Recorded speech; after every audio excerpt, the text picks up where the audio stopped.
பிரான்சில் 2027ஆம் ஆண்டு ஜனவரி மாதம் 1ஆம் தேதி முதல் ஓய்வூதியம் பெற்றுக்கொண்டு மீண்டும் வேலை செய்பவர்களுக்கான விதிகள் கடுமையாக்கப்பட உள்ளன.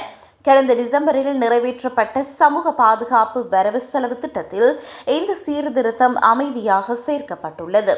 இதில் லட்சக்கணக்கான எதிர்கால ஓய்வூதியதாரர்களுக்கு நிதி ரீதியாக பெரும் பாதிப்பை ஏற்படுத்தும் என்று அஞ்சப்படுகிறது.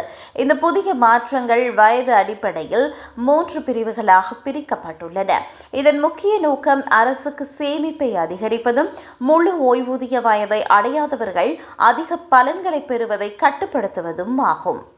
இதன் மூலம் 2030ஆம் ஆண்டிற்குள் சுமார் 1.9 பில்லியன் யூரோக்களை சேமிக்க அரசு திட்டமிட்டுள்ளது.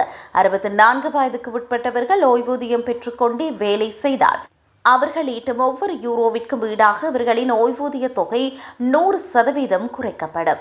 அதாவது வேலை செய்வதால் கிடைக்கும் வருமானம் முழுமையாக ஓய்வூதியத்தில் கழிக்கப்படும் என்பதால் இந்த வயதிற்கு முன் மீண்டும் வேலைக்கு செல்வதில் எந்த நிதி பயனும் இருக்காது.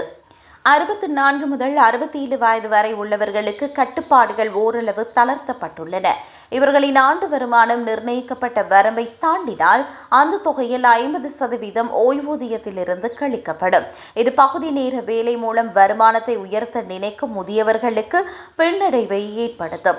67 வயதை எட்டியவர்களுக்கு மட்டுமே எவ்வித கட்டுப்பாடுகளும் இன்றி முழு ஓய்வூதியத்துடன் கூடுதல் வருமானம் ஈட்ட அனுமதி வழங்கப்பட்டுள்ளது.